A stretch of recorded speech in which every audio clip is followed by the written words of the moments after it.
Good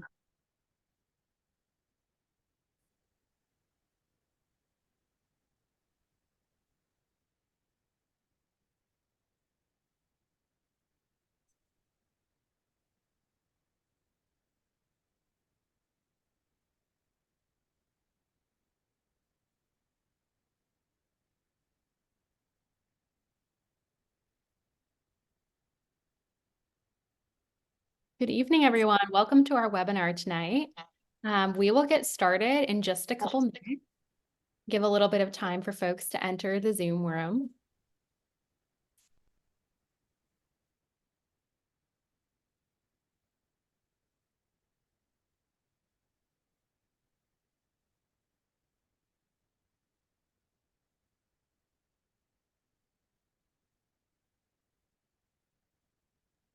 All right, we're going to go ahead and get started. So thank you for joining tonight and welcome to tonight's webinar, Solar by the Community for the Community, where we'll discuss community-led solar projects. My name is Naomi Albert, and I'm a North Carolina Field Coordinator for Appalachian Voices. Thanks for joining tonight. As we get started, please introduce yourself in the chat with your name, location, community role, and why you joined this webinar. Next slide, please. Here's a look ahead at what we'll cover tonight. I'll kick us off with some background on why we think this conversation is important before passing it off to an incredible panel of community leaders who will share their stories of getting solar for their communities. Then we'll hear from my colleague, Ben Birch, who will share more information about how to make these types of projects work financially. And we'll finish the evening with a Q&A discussion. Please feel free to put your questions into the Q&A box as we move through the agenda. Next slide, please. So why are we here? Our goal today is to learn how communities can be in the driver's seat and champion local solar projects that bring real community benefits. We'll hear from community leaders who will share how they've benefited from solar, their process for going solar, and lessons learned. Ultimately, we hope that the stories shared today will inspire you to consider the type of solar project that might benefit your own community, and to equip you with the knowledge to understand how to build momentum for a local solar project. Next slide, please. Today, we'll focus on community-driven solar projects. And by community-driven, we mean solar projects that were championed by local community leaders that bring real benefits to community-serving institutions like schools, nonprofits, and churches. We chose to focus on this scale of solar projects because most of us are part of some sort of community institution where we live. Whether your kids attend a local school, you're on the board of a local nonprofit, or a member of a faith community, many of you are part of some sort of community institution and have the power to start a conversation about solar through your existing roles in the community. We also believe that these types of projects are extremely important for increasing the visibility and acceptance of solar and bringing the benefits of clean energy to local communities. With that, I'm excited to pass the mic to community leaders who have championed this type of projects. We'll hear from leaders from 3 different states, North Carolina, Tennessee, and Virginia, who will give you an idea of what different types of projects can look like. Our first guest is Mr. Patrick McNair, a longtime member of Oak City Baptist Church in Raleigh, North Carolina, where he serves as the Director of Media and on the Board of Trustees. Thank you for joining us tonight, and I'll pass it to you. Thanks, Naomi, and welcome, guests. So just a quick overview of our solar project at Oak City Baptist Church and a little bit of background about what we did.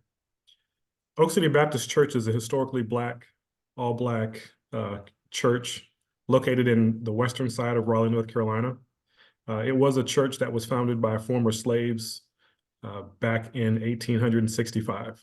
So for us to have a project like this, it really shows the total evolution and the distance that we have come in that 150 whatever years it might be. So let me talk about a brief overview of what our project was. We decided to go solar because we have recently built a brand new church, brand new sanctuary, and we paid off our sanctuary, so we don't owe anyone. And we have a community center type building that's associated with the church. And over the last couple of years, there have been a lot of natural disasters, and where people would have to come together in the community and who may have been affected by natural disasters and need someplace to go in those times of trouble, in those times of storm. So to me, it made sense for us to go solar to provide a shelter for people who may be affected by various natural disasters. One Sunday during COVID, me and my pastor and a few other members were at church doing a live stream, and our power went out right before he was ready to preach. And he was very frustrated. And as a trustee, as somebody who's always trying to figure out what I can do to solve the problem, I started working on, how can we avoid this in the future? And I thought about solar. Someone came to my door in my neighborhood and approached me about solar, and I thought it was a great idea. And so I talked to the pastor about it. He says, go forth, bring back quotes, and let's see what we can do. I was able to do some research about some solar installers in the area, found a few vendors. Some of them just weren't up to the task, weren't even thinking about being able to put solar on a church or a community type center. But I landed with a company called Eagle Solar, and they had worked with faith-based organizations in the area before, and they were very friendly, very knowledgeable, and able to explain things and work at our pace. When it comes to why we decided to go solar, aside from the aspect of making sure that the community would have some place to go during those times of storm, the cost savings, pitching that idea to the members of the church. We had recently paid off our mortgage, so we were debt free, like I stated before, but pitching the idea of why would we spend so much money on going solar at this point? What's the benefit? When you pull it back a little bit, the amount of savings that we were able to obtain that were, because the Duke Power is increasing the rates year after year after year, the rebates from the incentive program that were in place, it just made sense that if we were going to be in that building for another 20, 30, 40 years, then imagine those savings month over month over month. And that was the way we were able to pitch that idea to the congregation to get them to buy into going solar. When it came to the committee, who we had assembled, engineers from our church, on the deacons board, other trustees, and other people who were just interested in us going solar. We had those people on the committee engaged, listening to presentations, working the project, making sure that we were making the right decision. And ultimately, we were able to come together and agree that this was the right choice for us. We have 2 buildings, and we were spending about $1,400 a month for solar, or not for solar, but for electricity before solar installed. And we're down to about $430 a month now. So when you multiply that out, $1,000 or more savings year after year after year, month after month after month, year after year after year. It will only take about 5 or 6 years before we, realize the investment, the return on investment for us. So that's why it made sense. In addition, just showing the community that we care. We are here in our mind supposed to be good stewards of what God has given us. And so what better way for us to demonstrate that publicly than to put big solar panels on our roof and allow people in the community to be able to see us. When we did roll out the project, we had a big ribbon cutting ceremony and activation with representatives from the legislature and other people in the community from the city that came, news cameras, all of that. And really, it was a big deal to see this old historic church in a neighborhood that was founded by, like I said, slaves and former slaves, to be able to come full circle and to be able to put something forward like that. So in a nutshell, that's what we were able to do. We have a 42 kilowatt system on our building. My guidance to anyone that's looking to do the same thing: make sure you do your due diligence, check a few vendors, get some quotes, and make sure that they have some good references as some jobs that they've done before. In addition, think about what your next phase is. Our next phase is battery storage. because when that storm hits and that disaster goes out, yeah, we'll have power for a little while, but then when the lights go out, yeah, no battery, no power. So think about the future when you start to investigate what you want your project to look like. So I'm available for any questions or guidance. I've helped plenty of people in other organizations talk to them about making their decisions. I'd be happy to talk to anybody that's looking for some guidance on that. With that, I'll turn it back over to Naomi. Thanks so much, Mr. McNair. We appreciate you coming and sharing your story here. Absolutely. So our next speaker is Mr. John Barnes, who has served as CEO at Rebuilding Broken Places, a community development corporation in Goldsboro, North Carolina, since 2007. So thanks so much for joining us, Mr. Barnes. I'll pass it to you. Thank you, Naomi. It's good to be here. Listen to Patrick's presentation. It's basically something similar to mine. We at Rebuilding Broken Places is a ministry of Greenleaf Christian Church. The church wanted to do ministry outside of the congregation. So it formed the CDC and purchased the building. On my screen is the one at the bottom left. That's our office complex there, Rebuilding Broken Places. And that's the first place that we put solar. We started looking at solar 2 years before we got started. We talked with a lot of people. Then we met Laura Combs with Eagle Solar, who came out and talked to us and was real enlightening us about how solar works and the benefits from it. From her conversation, we as a committee, we sat down and we reviewed what she had to say, what others had to give us their opinion on it. But we looked at it as being an investment. With Duke Power, energy is constantly going up. And we know with solar, the initial investment, then with Duke had the Duke rebate that paid for the installation costs. And then we got with Sunwell, who provided the financing and upfronted the installation costs before we got the rebate. We did rebuilding first. As you can see, there's 2 parts to our complex. So one is our office complex. That's a 22,500 square foot building. And what we did is the restaurant next door, we own that. So we put solar to it as well. Once we finished the solar with the with rebuilding, a year later, the church decided it's going to go solar too. So the church, we just completed the solar on Greenleaf, on the sanctuary, and on our educational building. It is also solar.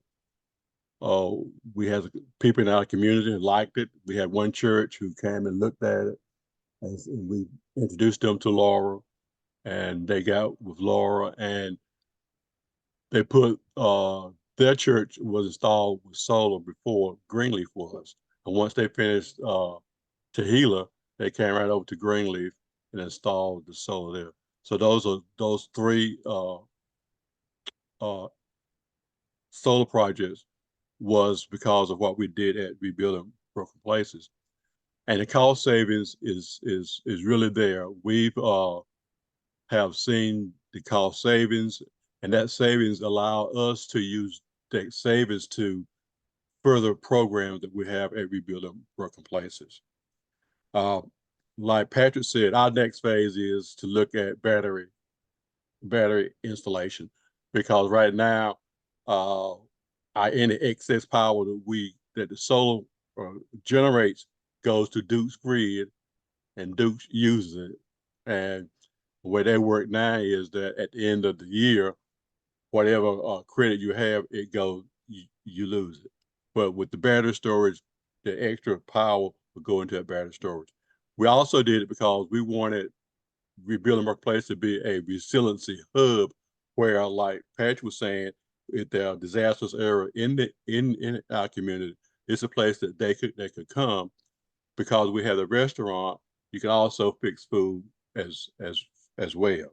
So that's a big benefit that we have seen, and we have really enjoyed it.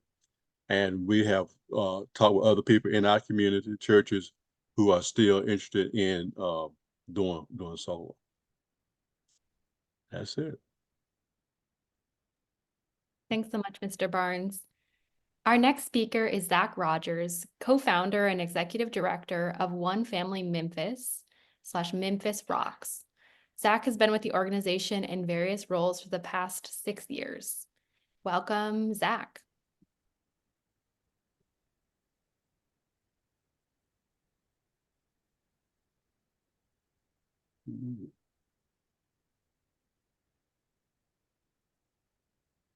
Zach, you're muted. I got it. Sorry, I do this every time. That is my error. I just wanted to say thank you for having us. Our story is probably a little unconventional. We're best known for the Memphis Rock side of our organization. One Family Memphis is kind of the umbrella organization that does the fundraising, media, marketing for it. But Memphis Rocks is kind of a unique nonprofit in the outdoor and climbing world. So there's a misconception that we're just a rock climbing gym, but we're actually a community center that's really focused on our South Memphis community. And so we're located in the heart of Soulsville, USA, which is South Memphis. And so one thing that we really try to do is find ways that we can fill gaps and needs in the community. And so the way that solar came to us actually was through our rock climbing connections. So Alex Honnold and the Honnold Foundation approached us about this project, and we were super stoked on it. As climbers, sustainability and access are huge things for us. And so they came to us with this conversation about, hey, we'd love to put solar on your roof. This is what they do. It's a donation. It's part of what their nonprofit is all about. And so Alex Honnold, if you're not aware, is the crazy rock climber that climbs the 3,000-foot face of El Capitan in Yosemite without any ropes. He's got a documentary about it. It's pretty crazy, but he's a really nice guy. And so they came to us and installed a 20 kilowatt solar array on our roof. It offsets about 20% of our monthly utility expenses. We have two pretty large buildings here. One is our town center, and the other one is the actual 32,000 square foot climbing gym. The reason it offsets 20% and not 100% is because of the policies by our governing body for energy consumption. So the TVA, the Tennessee Valley Authority, has a limitation on how much solar can actually be utilized by a single building. So ours is capped at 20% utilization. And we're also not allowed to store any of our excess energy. So if the power goes down, we're tied directly to the grid here in South Memphis, which goes down pretty regularly. So it does offset a good amount of our costs, especially when the cost started to rise after COVID. But unfortunately, we weren't able to fully utilize the solar array, which would greatly benefit us because every dime that we save goes back into our programming, back into our community-based program, our free lunches, our community store, our after-school program. We have a bunch of different things that cost a lot of money for us to run. And so, I mean, the impact it has on the community is by limiting our costs and making it so we can put way more back in. But South Memphis in general is highly inequitable when it comes to access to energy. So the national average for energy consumption per family is around 5% of your income goes towards energy. In Memphis, it's 25%. So there's a lot of inequitable access to energy here, and it's a huge problem for tons of people in the South Memphis community. And so it's really important that we find ways to provide more access and even government incentives to make it so that more people can get solar. But unfortunately, like the TVA here has de-incentivized access to putting solar on your roof. And I think one of the things that I saw was that in 2003, they had a very progressive policy towards it. But over time, they slashed it, and the buyback rates are below retail level now. So there's really not an incentive to go solar at the moment. Now, we did make a documentary with the Honnold Foundation and Black Diamond, which is a climbing company, about our project. And you can definitely see that education-wise, it's been a really positive thing. And it's something that we actually want to expand further. And the Honnold Foundation has committed to, if policy changes were to be implemented at the TVA, they would come through and increase us back to 100%. And so that's kind of where we're focused right now, is on trying to get through to someone where we can just get them to change the policies that are limiting the amount of access that we're allowed to have to solar. And also to start government programs to allow Black-owned businesses that are down here in South Memphis to access solar with higher incentives. It's a big thing. We have a charter school across the street. We're directly across from the Stax Museum, where Aretha Franklin and Isaac Hayes made their music. Like, it's a very historically rich community, and yet people are just being bled with their electrical bills. And so we've even gotten to the point where we've had to help people offset the cost of their electric bills by partnering with the local government. But that's kind of our story behind our solar, and we just appreciate you all being here to hear us, and I love hearing everyone else's stories too. So thank you, and Naomi, appreciate you inviting us. Thanks so much for being here. So our next speaker is Mr. Jeff Shaver, Senior Director of Physical Plans at Roanoke City Schools. Welcome. Thank you, Naomi, and rest of the group join here. What an opportunity, because I am sold on solar. Yeah, I'm going to show you that to you in just a second. So once again, like Naomi said, I'm Jeff Shaver. I'm the Senior Director of Physical Plants here at Roanoke, Virginia for Roanoke City Public Schools, and I refer to them as RCPS. So here at the schools division, we have a total of 33 buildings and about 14,000 kids. And we're nestled in beautiful Roanoke, Virginia, the Star City, as some of you may have been through our area. And it's in the Appalachian region and in the beautiful Roanoke Valley. The students here, as like I said, here we have a pre-K through 12th grade student who provides inclusive, equitable, and student-centered culture that empowers lifelong learning. You go to the next slide, please. So what were the catalysts? So I wanted to circle back around. The catalyst for Roanoke City Public Schools was the catalyst not only for solar, but for renewable energies was in our strategic plan. One of our targets were to be champion of innovative focus on energy conservation and sustainability. That was one of our goals. And we're going to get there. And we approach it in a couple of different ways. I'll show you in the next couple of slides. But on this one right here, what was the main catalyst besides our strategic business plan was our negotiation with our power provider, which is Appalachian Power Company. In 2018, with the help of VML, which is the Virginia Municipal League and the Virginia Association of Counties, we negotiated with net metering with Appalachian Power. What is net metering? Basically, net metering means that the power that we produce that we use, like on weekends when the school is not in service, or winter breaks, spring breaks, is we get the credit for that, and that's what makes it doable for us. I mean, that's what makes it financially doable for us. And I'll get a little more to talk about that in just a moment. Also, what happened too is, you can see I wrote a letter to the editor at the local paper about, urging PAs, which is public authorities like school divisions, local governments, to participate in these negotiations. I heard some of the other presenters talking about, they got net caps and so forth, what they can do, and that's tough, as you know. So we negotiated the net metering aspect, and the contract was approved in 2021, and so we launched into solar production. Next slide, please. So what we do at Roanoke City Public Schools, I'm sorry that's a little blurry, but basically what we have done here is a couple of approaches for renewable energies. One of the one I want to talk about initially is the EVs that we have bought or leased.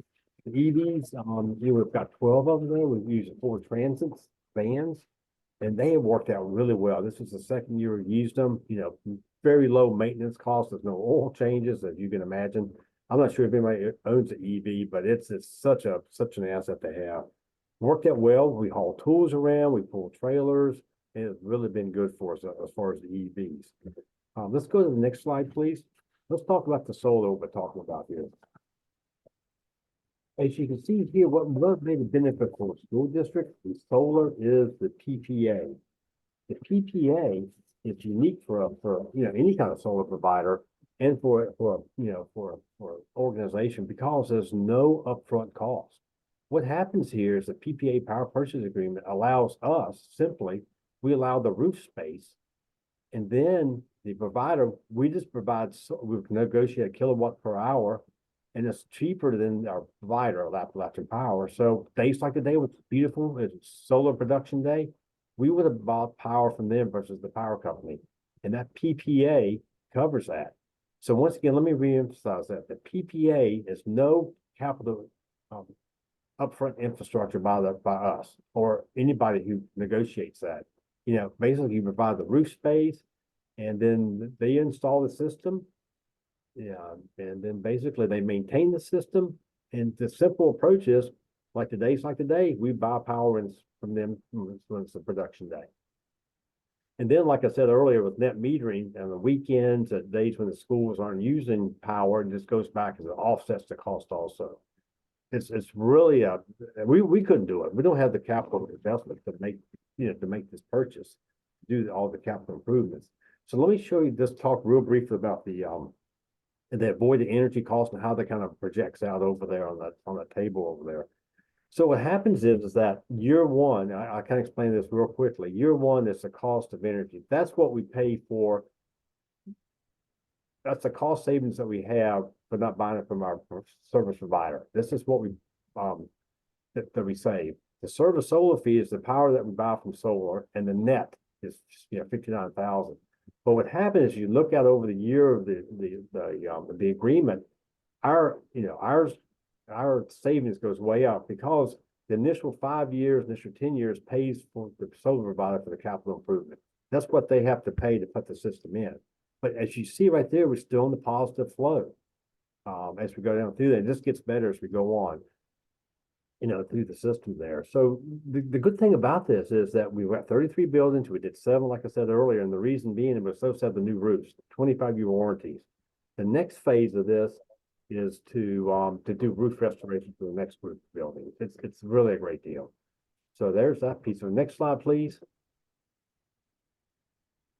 And the reason about this, so much about this, is even at my own home, I put this system in. It does itself. I mean, I did several years ago. Like my light bill in the summer months, like $5. So I got a solar system, I got an EV car, and of course this system. I live in the Appalachian Catawba. It points to McAfee's Knob, so I'm right there. I get to see that. So it's a great way. I'm sold on the idea. I can prove it by my own system, and we have this system instructed here at the school system at the end of the year. So there we go. Thank you so much, Naomi. Thanks so much, Mr. Schauber. Our next guest is Mr. Paul Start, Senior Director of Operations at the Caritas Center. Thanks for joining us tonight.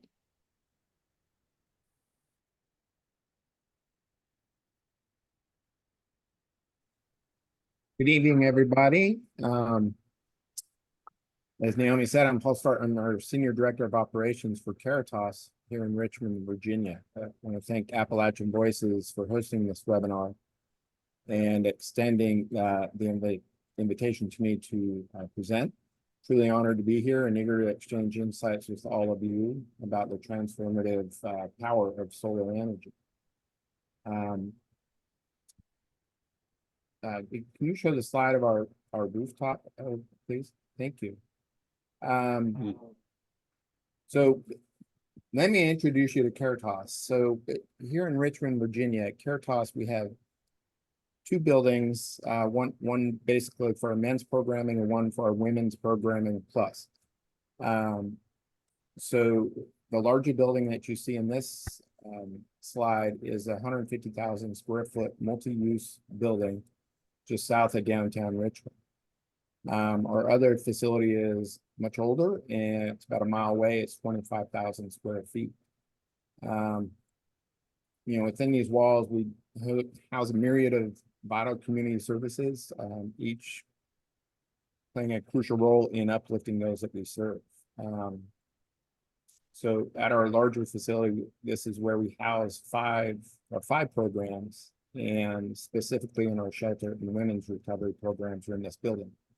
To fully understand what we do, I'm gonna tell you about those programs because we're quite proud of what we do here in Richmond. So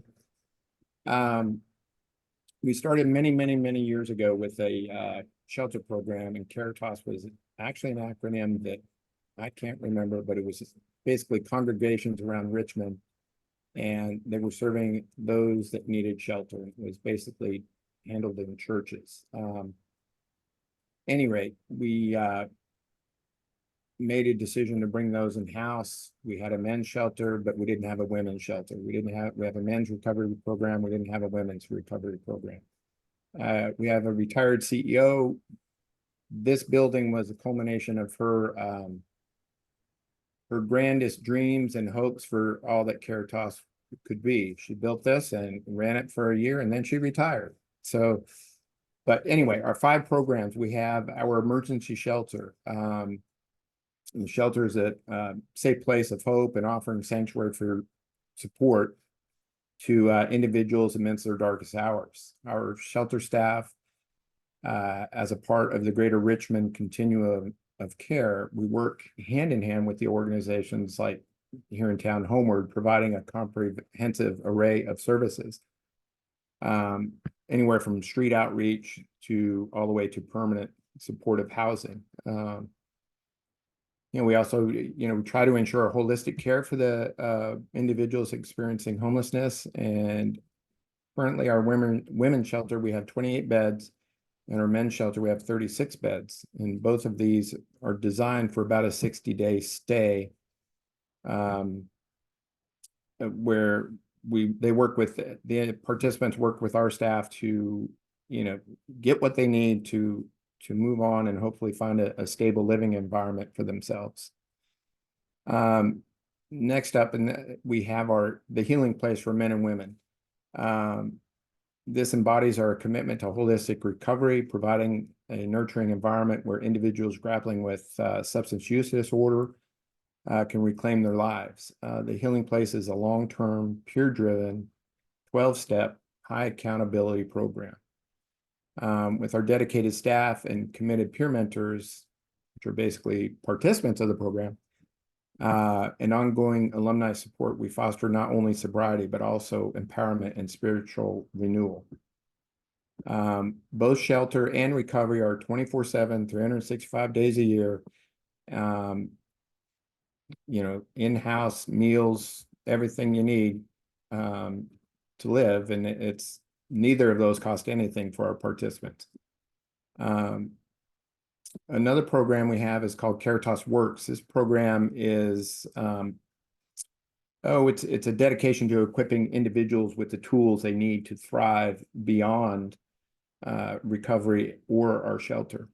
So there's job readiness, life skills development, computer training, mock interviews. We're empowering the participants to chart their own paths towards a sustainable employment and self-sufficiency. It's a 6-week, 160+ hour program with a copyrighted curriculum written by our staff. This too is at no cost to our participants. In addition, in our larger building here, you're going to find our Caritas Emergency Furniture Bank. We stand ready to assist all of our neighbors in crisis, ensuring that no one faces hardship alone. With the support of right now about 70 referring agencies, we extend a helping hand to over 500 individuals a year, providing essential furnishings and bedding and linens and everything you need to live in a home. So basically helping them to transfer their house into a home. Last but not least, we have our Caritas Recovery Residences. These offer a lifeline to those navigating the treacherous terrain of recovery by providing a safe and affordable housing, coupled with unwavering support from our staff. We create a nurturing community where individuals can continue the path of recovery and enhance their lives and pursue a brighter future. So on this property, we actually have 47 sober living apartments. We have the women's recovery program, the works program, which is now a full, geez, it's probably about 20,000 square feet. It used to work out of a double wide trailer. The middle section of the building and this triangular part to the left, that's basically our warehouse for the furniture bank, and all of our admin offices are in here as well. And if you look at the bottom of this screen, you can kind of see a cutout, on the roof. There's a big rectangle on 2 levels that is open. It's like, why didn't we put panels there? Well, we've leased 8,000 square feet on the back part of this building to Bon Secours, a local medical organization in town, and they've got their community center there. So next slide, please, Angie. So here's a little bit about Caritas and what's on our roof. So this is PowerTrack. It's a dashboard that they give us, and it enables us to kind of put something out there to see how we quantify that the production of renewable energy and how it can be consumed instead of fossil fuels. So when I did this snapshot a couple days ago, we're almost at 500 megawatts produced since June of 2022, I believe. But there's some interesting information here as far as, hey, we've offset 3 cars this month, 70 cars total in the lifetime of our system. It'd be nice to have one of those cars, but I don't, so it's okay. Any rate, that's kind of a nice just a dashboard that we put on our scrolling monitor in our lobby, so people that are waiting for whatever can come in and they get a part of it, because nobody sees our solar panels on the roof. So why did we do solar? So back in, again, the CEO, Karen Stanley, she wanted this, she had this vision of the center, and she had it was a big community lift, right? So we raised over $15.5 million. We used tax incentives, historic tax credits, I should say, and new market tax credits to fund about 13 million more. So it was a $28 million project that probably took about 3 years to plan. And then about, I think it was 33 months to build. We opened up in December of 2020. Basically, and Karen, as a dynamic leader of our organization, it's the right thing to do. We got to have solar, right? We've got this building with this huge rooftop. Why not? Let's put solar up there, solar array, and harness the power of the sun and embark on a mission to turn this vision into reality. So through a collaborative effort of Caritas leadership at the time, the board of directors, partners like Secure Futures, and the guidance of a consultant and an investor of one of our entities, David White, we navigated the complexities of the solar. So anyway, so we wanted to reap benefits directly, right? But we soon found out that wasn't attainable. So that's where we went out and found some other ways to approach this. So Karen secured a grant from our community foundation and found Secure Futures, Solar Futures, and started talking with them, and this laid the foundation for a partnership that would get this installation installed. So like Jeff, we have a purchase agreement with Secure Solar Futures. The net metering example, all of this culminated in a 379 kilowatt solar system comprising of 782 400-watt solar panels. It's a 25-year agreement, and we paid very little up front, and we will, we pay an annual fee, and it's basically a lease of the equipment. Over the life of the the agreement, we're projecting that we'll have a savings, savings that'll come in, about $1.8 million. But with that is a cost of about $1.1 million. So we'll have an actual net proceed of $700,000. All that $700,000 just goes back to make our programs, less money we have to go out and ask the community for. Our individual donors make up 40% of our budget in revenue. So it's, all of us are very conscious of being good stewards of all that is given to us, whether it's food or money or furniture, whatever it is. We got to do the best to make sure we're putting it back out into the community correctly. So I guess in closing, a little things of advice. Make sure if you get into any agreement, make sure you're going through the fine print with a fine-tooth comb, right? And just let you make a better informed decision. Know the usable space that you have for the installation. We were supposed to have a bigger array, but once we got things building, it got set back a little bit with fewer panels. And definitely enlist a dedicated team to do a comprehensive cost benefit analysis and making sure that it is a good fit for you. And I would say we had a great experience with the installer, Got Electric. They were very easy to work with, but we had plenty of meetings up front to look at just the impact of what construction would be, and it was very little. But all in all, it's been a very good thing for us. It just sits on the roof up there and does its thing, and hopefully we won't have too many issues. And I will say too, one last thing is, the one question I always got, and it was the first question I asked was, great, so when the power goes out, this will help us out.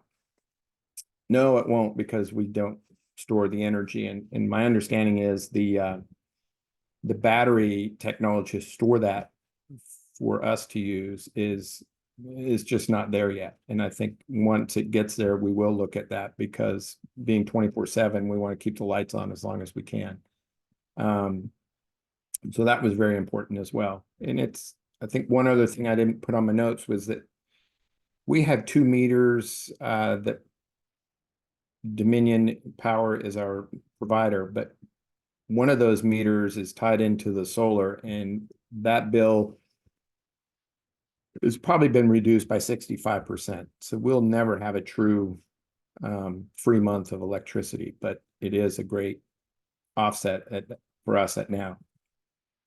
Anyway, that's it. I appreciate the time, and I look forward to questions later, and I can always be reached via email after all this. Thank you. Thanks so much, Mr. Start. And thank you to all of the community leaders that just shared their stories. For our next section, we'll take a deeper look at how to make these projects work financially. And I'd like to welcome my colleague, Ben Birch, Program Coordinator at the Solar Finance Fund at Appalachian Voices. Welcome, Ben. Hi, everyone. Hope that everyone is having a nice night. Making sure, yes, I am unmuted. Excellent. Going to be talking to you today. As mentioned, I am Program Coordinator at the Solar Finance Fund. If I could go to the next slide, please, I can talk a little bit more about what that is. The Solar Finance Fund is a combination partnership of Appalachian Voices, the Central Appalachian Network, Invest Appalachia, and Act Now Appalachia. All of these groups are working together to really bring to bring solar to Central Appalachia moving forward in the coming years. So next slide, please. And how exactly does that happen? It comes through these 170 coal impacted counties in the 6 Central Appalachian states. The eligible projects that we have, or the eligible areas for projects, are in these zones here. You can find this on our website at solarfinancefund.org and see if you are eligible for potential projects. Eligible applicants for sub-award grants are nonprofit organizations and public institutions, such as K1 through 12 schools, college and universities, government buildings, water treatment plants, faith institutions, and other NGOs. We also offer technical assistance cost support to commercial businesses that serve as anchors in their local communities. Eligible private entities include independent grocery stores, childcare centers, event facilities, manufacturers, and local solar installation companies. We offer that technical assistance to get projects going, and reviewing applications for support. We make the following considerations around whether or not you're ready for deployment, the amount of leverage that you have for that program, the investments, and the local community impact. But this is a pretty non-exhaustive list. We're really focused in on the large scale of what do you do in your community? And if you're interested in solar, how can we potentially help as long as you're in one of these eligible areas? Can we move to the next slide, please? So since beginning, we have served, and pledged over $1.6 million supporting areas like public schools, libraries, government buildings, faith institutions, and many of the others that we previously talked about. As mentioned, this is all in those relevant areas that were previously highlighted. We're going to have some information for places that are not in those areas moving forward, so please stay on the line if you weren't in one of those. And, this is just us getting started. We're really looking to expand out as the program continues to grow. In particular, we would love more projects in Tennessee and North Carolina. We're actually looking for our first North Carolina project to be supported through the Solar Finance Fund. And in Tennessee, we support a lot of faith-based institutions and are looking to continue to grow our project scope in that area as well. To the next slide, please.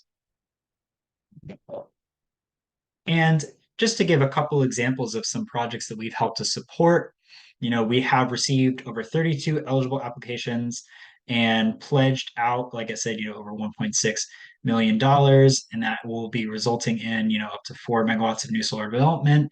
And one of the example projects in Tennessee is on a faith institution, the Faith Lutheran Church. We gave them a 15 kilowatt rooftop solar array, we assisted, and we did not give them that. And we gave them up to 20% of their project costs, as you'll see a little bit further on. That's our max. And this project was really great for being an anchor tenant in the community, and why we really wanted to support it and give it solar to help in that kind of critical community care aspect. All right, next slide, please. And then just one more example to kind of highlight also the workforce element is the Wise County Public Schools in Wise, Virginia. This was a much larger project, totaling over $4 million, as you can see, which we gave a $100,000 grant towards. And this project, we in particular want to highlight the Southwest Virginia Solar Workforce Accelerator. It's a partnership between Appalachian Voices, Mountain Empire Community College, and Southwest Virginia Community College, where we were working to give paid on-the-job apprenticeships and coursework and training for local students to be a part of the solar installation and then be paid for it and potentially hopefully get into that career. And we've heard from some of the installers on this project that some have become a part of the renewable industry. One is actually working now as one of the maintenance directors for this actual school to maintain this solar panel system. So yeah, it's very exciting and kind of shows the amount of growth that can happen from solar investment in your community, in not just the actual energy and financial savings, but also within the workforce benefits as well. Next slide, please. So this is, some of the examples, and this is really how we work. We provide up to 20% of the total project cost for those eligible areas. We give solar readiness roof repair. This is a lot of the services that we provide, and technical assistance contracts that look something like if you need a microgrid study or you need to understand what the solar impact would be on your area, we can help support that as well. So this is the type of funding that we provide assistance with and help with in those eligible areas. And if you go to the next slide, I can highlight what we are also trying to show, which is that regardless of if you're in those areas or not, there is a solar investment tax credit as a part of the Inflation Reduction Act that was passed a couple of years ago, which is a tax credit that will provide up to 30% of total project cost for solar to all solar projects in the United States, regardless of if you are in this. So we're here to help you access that information, but our grant funding comes on top of this. And then there are other ways to add bonuses or adders onto this tax credit. If you're in an energy community, which if you are nearby any type of coal production is highly likely, that you have domestic context bonus. If it's a low to moderate income, the real takeaway that I want you guys to have from this slide is that there are huge amounts of money waiting aside for you to be investing in solar projects and help make these projects financially viable, including that 30% total project cost, which is just a game changer for a lot of projects being able to pencil out moving forward. And if we could go to the next slide. This slide, we're really just trying to demonstrate that we at the Solar Finance Fund are here to help you find your way through how to finance these projects. At the bottom of your capital stack or how you finance this project, you might have a grant from us where we're working to help you support and just kind of get that initial seed funding to be able to get this project rolling. And then you have the incentives and offsets, such as the tax credits I just talked about. And then you can go from there, have investments and loans from local CDFIs or banks, find private investment, and also look at it again as an investment for your potential industry or a company that looking to build out your solar. So this capital stack might seem a little bit confusing around exactly how do I get a project funded, but we are here to assist you through that process of not just giving you that actual initial grant, but also then helping you through how do I get a loan from a bank? How do I access the tax credit information to make sure that all of that is there for you as well. Next slide, please. And as we move into the Q&A, just know that if you have any general questions about the Solar Finance Fund, please visit our website at solarfinancefund.org, or you can contact the director, Autumn Long, at her email listed there, and I'll also be on for the Q&A to answer any relevant questions as well. But again, the Solar Finance Fund for people in Central Appalachia is here to help get these projects financed, funded, and on the ground. Thanks so much, Ben. And thank you to all our amazing speakers. So as you heard, there's a lot of variety in what solar projects can look like and how the policies that affect them vary in different states. And at this point, I'd like to start our Q&A period and give the panelists the opportunity to respond to audience questions. And I will start out with a question for all the panelists. So what is the single biggest takeaway or lesson learned from solar at your organization? And what one piece of advice would you give someone interested in undertaking a similar project? I will pass it to, if folks just want to go around, I'll pass it to, if you're all right, Mr. McNair going first. Sure, I'll speak on it.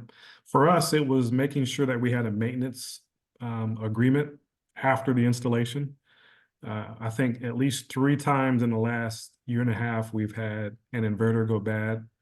And while it's covered under warranty, warranty does not cover the cost of an individual going and troubleshooting and going up on the roof and doing all of that, removing and installing the part. So any project that I would, that you enter into, I would just make sure that your maintenance, which also for us, it includes cleaning off the solar panels every year, is going to be one of those things that you plan for as far as your costs, your ongoing costs. Does anyone else want to hop in with that question?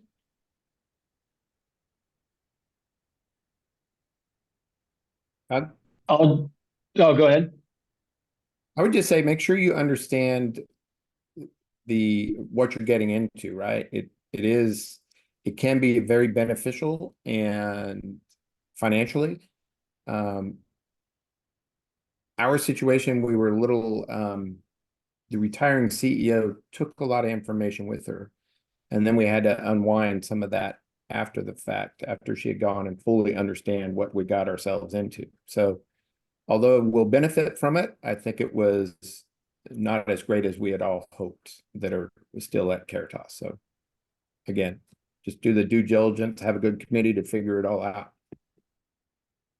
So from Running City Public Schools standpoint, definitely make sure you have a true up section built in your contract. The true up section, lets you true up at the annually with the provider and yourself. It gives you the opportunity to check what was agreed to, and if they overproduce, you owe the solar provider the cost, and if they underproduce, they owe you the money. It definitely helps you financially. It locks everybody in, so it gives you a good planning tool. You want to make sure that you do your due diligence and making sure you find a company that's reputable, who's been in the business, not a startup company.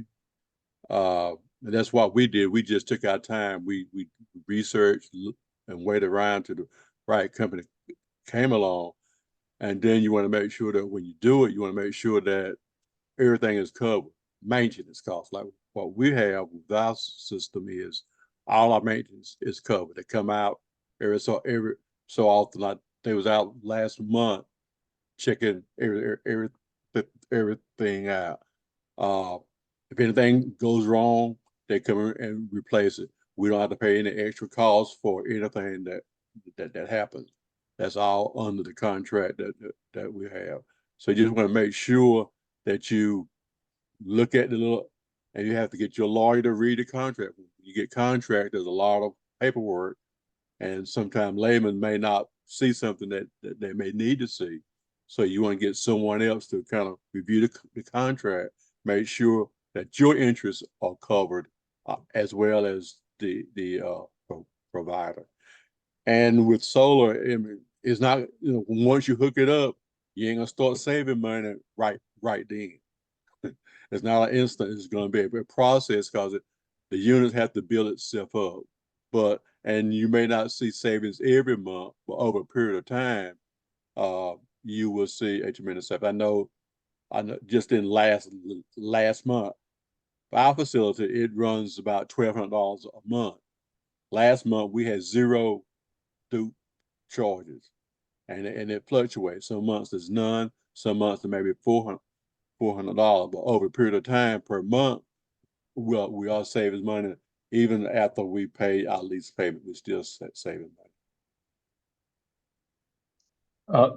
For us, I would say keep an eye out for partners and other organizations and nonprofits that are interested in sustainability projects. So that's something that benefited us greatly. But there are organizations out there that are looking to help people that give back to their community afford these type of projects, because it's not something we could have done without our partner, the Honnold Foundation. And I know that they're actively looking to support other organizations that do something similar to us in the outdoor space. So I guarantee there's other organizations that offer grants that are in your specific fields and areas of expertise. So, I mean, just keep an eye out. Thank you all for your thoughts on that. This next question is regarding rooftop arrays for churches. The question was, a church building, or at least sanctuary and education wing, is only used a few times a week. How did you justify cost when you are generating power when no one is using the facility? Also, are you generating power at 9 and 10 a.m. when facilities are being used?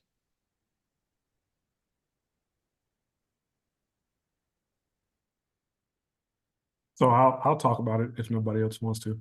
And so for us, you can't look at it in that silo of just 3 days a week, no one's using it. You're paying the power company 24/7, right? So you have to look at it holistically. And so for us, the long-term savings outweighed the naysayers that were just like that, well, you can't use it every day, all day. So you have to look at it holistically. And at 8 or 9, 10 o'clock at night, no, you're not necessarily generating enough power to do anything. So you're going to be out of luck there. And again, that's why we want to get the battery back up ourselves, so that we would have the ability to be one of those energy resilience centers.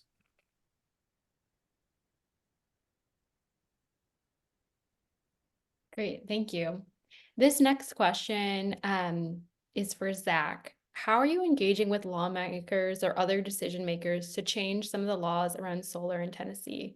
And what has this experience been like? So one of the main things that we've done is we made a documentary highlighting the issues with the Honnold Foundation. And so that's, you can find it on YouTube.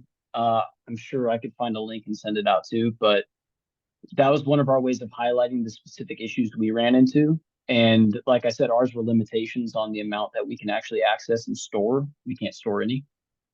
And so currently that's what we're working on. We also know that the TVA, our specific provider that supports MLGW, which is our energy broker here in Memphis, it is an organization that is federally run.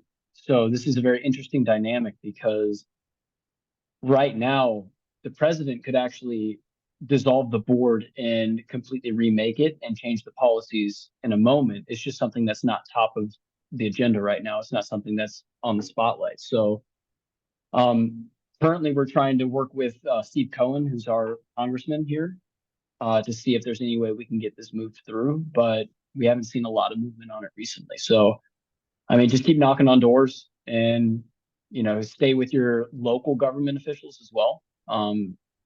But we'll have updates hopefully soon where we can get this thing moving a little bit. But I know the Honnold Foundation is really big in advocacy on this specific issue.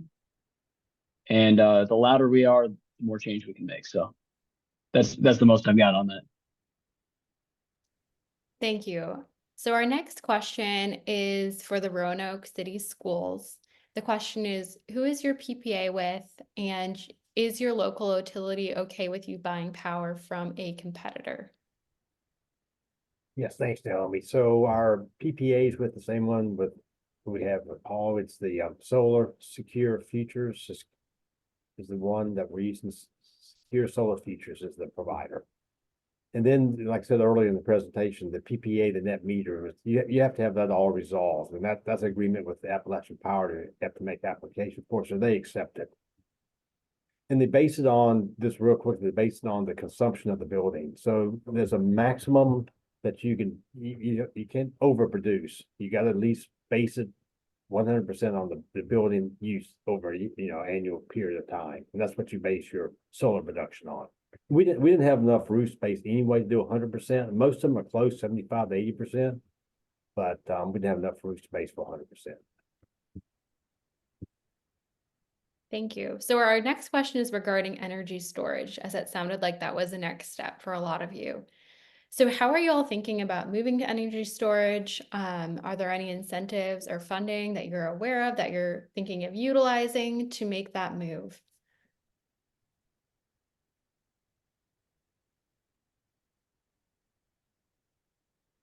I guess I'll talk about it again. So Laura over at Eagle Solar has been keeping us up to date with grant opportunities that may come. We've applied for a couple of grants. We've partnered with other community organizations trying to get a grant.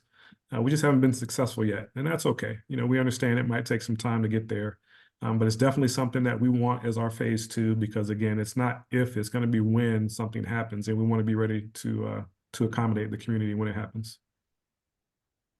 Naomi, I'll take a piece of that too. So we're definitely looking at buses as being our charging piece of it, vehicle to grid. So once our buses are, electrified, and then basically when they sit, there'll be our charging our battery storage system. So picture this, the power goes off, we pull up a bus to a school, plug it in, the bus is lit. Isn't that the coolest thing? So yeah, so the vehicle to grid and buses are our battery system on wheels.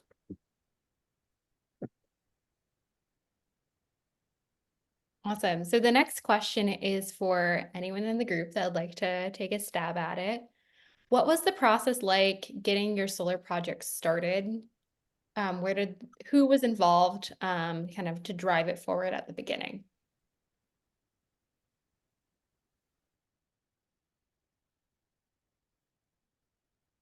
Well, with our project, after we decided to move on it, we sat down with Laura Combs, Eagle Solar.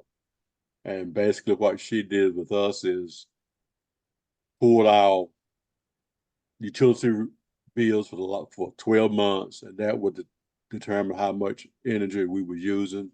she used that to determine how much size system that we would need. And the main thing was we had Duke Power was doing their solar rebate that paid for the installation. Because without that, that meant you had to put up the upfront money.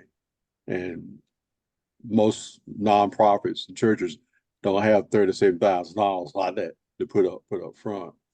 But so that was that. But the financing part was the other key, because we worked with Sunweb, and what they did is they upfronted the installation costs. And then what we did is when we got the rebate, we paid them the rebate for the installation. And that's how we got started. And again, you just have to research everything, make sure everything is working right. And with us, both projects was done the same way. The one at rebuilding and one at the church. And the church that we helped later on in our community, they went through the same process.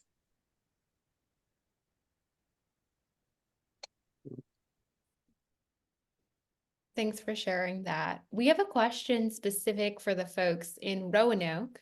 And this is a question that says, for the Roanoke group, you all have done some amazing things with the plastic bag ban, the new compost center. What made you all jump on board with going green? Is this a council-led agenda, or is staff putting the time in to go after these projects?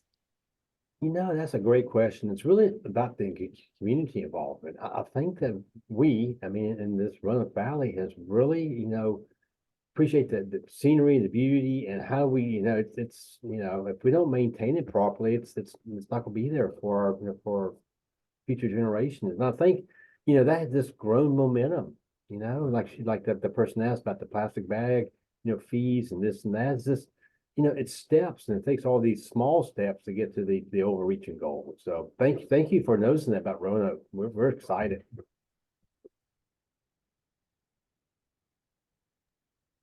Awesome. Thank you. So this is another question related to churches going solar, and it's asked, what has the opinion of solar been amongst your congregation, and has having solar on the roof led anyone within the church to pursue solar at their own home?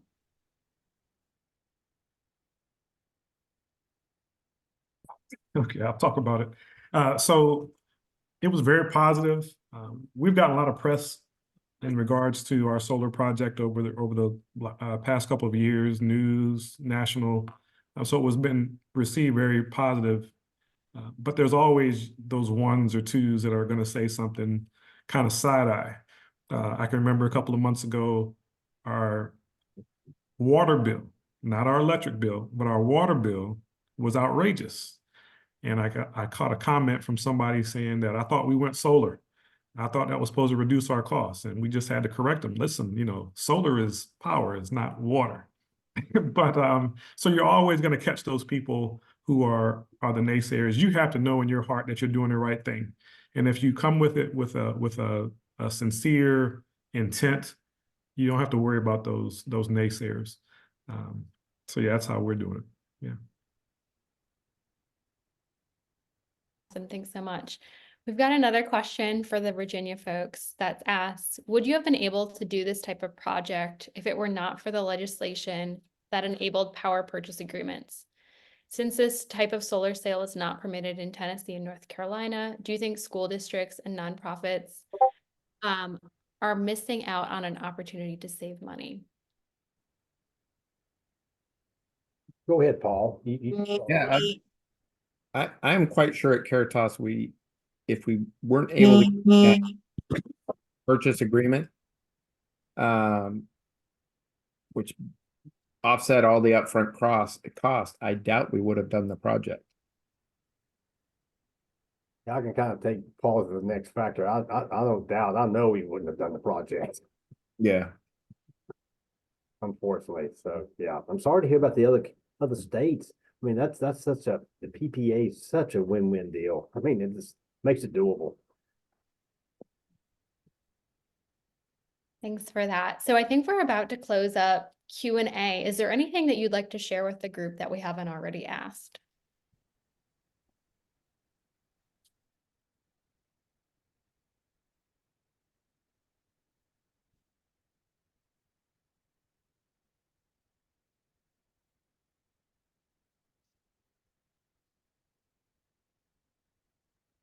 Nobody has any closing last remarks. We will go ahead and close out. So thank you all so much for joining tonight. Thank you to our fantastic panelists, and thank you for taking the time to join us. We hope you'll stay engaged. You can reach the Appalachian Voices team. And Juhi, would you mind sharing the slide that shares our email? You can reach the Appalachian Voices staff at solarsimplified@appvoices.org. And we also plan to add additional resources to our website in the coming weeks. So please stay tuned at appvoices.org/solarsimplified. And earlier this spring, we also held 2 webinars on solar misinformation and residential solar, and you can find the recordings for those webinars on our website as well. So thank you again for joining us tonight, and have a great rest of your evening. And a special thanks to all of our guests. Thank you, Naomi. Yeah, thank you. Good to Thank meet you, you all. everyone. Take care. Yeah, good luck, everybody. Solar.